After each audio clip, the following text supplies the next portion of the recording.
আসসালামু আলাইকুম। সবাইকে ঈদুল আজহার প্রাণঢালা শুভেচ্ছা ও অভিনন্দন। সবাইকে ঈদ মোবারক। আমি আজকে একটি গুরুত্বপূর্ণ টপিক নিয়ে আপনাদের সাথে কথা বলতে এসেছি। আমার ভিডিওটি আরও আগে করা উচিত ছিল, একটু লেট হয়ে গেল। যাই হোক, বেশি দেরি হয়নি আশা করি। তো আপনাদেরকে আমি যেটি বলতে চাই সেটি হচ্ছে যে আপনারা যারা কোরবানি দিচ্ছেন, মূলত আমার এই মেসেজটি তাদের উদ্দেশ্যেই। আমাদের এই সমাজে, আমরা বাংলাদেশে বসবাস করি, যেহেতু বাংলাদেশের সমাজে মানুষের আর্থিক ক্যাটাগরির ভিত্তিতে আমি তাদেরকে যদি 4টা শ্রেণীতে ভাগ করি, তো এর মধ্যে ধরুন উচ্চবিত্ত, মধ্যবিত্ত, নিম্ন মধ্যবিত্ত এবং হচ্ছে যে নিম্নবিত্ত। তো আশা করি আপনারা জানেন যে উচ্চবিত্ত কারা বা মধ্যবিত্ত কারা, এদের ব্যাপারে বলার কিছু নেই। আর একদম নিম্নবিত্ত যারা, তারা হচ্ছে যে আপনারা ভালো করে জানেন, যারা গরিব, অসহায়, ভিক্ষুক, তাদেরকে আমরা নিম্নবিত্তের ক্যাটাগরিতে ভাগ করে থাকি। আর উচ্চবিত্ত যারা, তারা তো জানেনই, প্রচুর অর্থকড়ি আছে তাদের, প্রচুর ধন সম্পদের মালিক, তারা হচ্ছে উচ্চবিত্ত। আর মধ্যবিত্ত হচ্ছে তারা যারা হচ্ছে যে উচ্চবিত্ত চাইতে কিছুটা নিচে, মধ্যবিত্ত আর কি, মানে মোটামুটি তাদের সব কিছুতেই ব্যালেন্স করে চলে। তবে আমার কথাটি হচ্ছে নিম্নবিত্তকে নিয়ে, যারা আসলে একদম গরিব অসহায়ও না, আবার মধ্যবিত্তের মতো বা উচ্চবিত্তের মতো বিলাসিতা জীবনযাপনও করতে পারে না। তো আমি তাদের হয়ে আমি আপনাদের কাছে কিছু বলতে চাই। তো আপনারা যারা কুরবানি দিচ্ছেন, দেখা যাচ্ছে যে আপনারা এই লিস্ট করে করে বা আপনাদের আশেপাশে যারা আছে গরিব, অসহায়, ভিক্ষুক, আপনারা তাদেরকে লিস্ট করে করে তাদেরকে যতটুকু পারেন আপনাদের সামর্থ্য অনুযায়ী আপনারা তাদেরকে কোরবানির গোশত দিচ্ছেন, মানে দান করছেন বা তাদেরকে মানে দিচ্ছেন আর কি কোরবানির গোশতগুলো।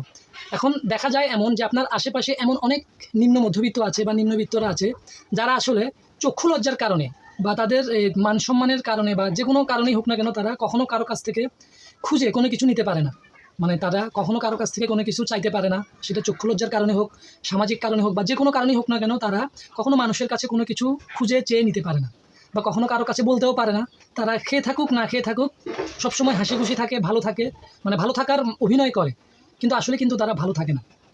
আমি আমার বয়সে আমি এই পর্যন্ত অনেক নিম্নবিত্ত, নিম্ন মধ্যবিত্তদেরকে দেখছি, তারা কোরবানি আসলে ভিতরে ভিতরে কষ্টে যন্ত্রণায় মরে যায়, কিন্তু কখনো হাত পেতে কারো কাছে চায় না যে আমার এটা লাগবে বা এটা আমাকে সাহায্য করুন।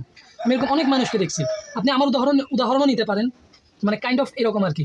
তো আমার মতো বা অন্যান্য যারা নিম্ন মধ্যবিত্ত বা নিম্নবিত্তরা আছে, তারা কিন্তু কখনো কারো কাছ থেকে খুঁজে না বা খুঁজতে পারে না।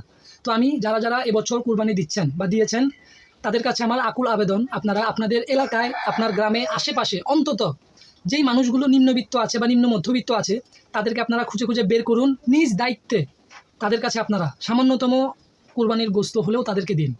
আপনারা অবশ্যই আপনাদের সামর্থ্য অনুযায়ী গরিব, দুঃখী, অসহায়, ভিক্ষুকদের আপনারা দান করতেছেন বা কুরবানির গোশত বিলি করছেন, ঠিক আছে, এটা অবশ্যই ভালো, আমি এটার পক্ষে আছি। আমি এটা বলছি না যে আপনারা গরিব দুঃখীদের দিন না, তাদেরকেও দিন, কিন্তু আপনার এলাকায় আশেপাশে যারা নিম্ন মধ্যবিত্ত আছে, যারা আসলে মানে উপরে উপরে দেখাচ্ছে যে আমি ভালো আছি, আমি খেতে পারতেছি, সব ঠিক আছে, কিন্তু আসলে আপনি ভালোভাবে খোঁজ নিয়ে দেখলে দেখবেন যে আসলে তারা আসলেই অভাবে আছে, কষ্টে আছে।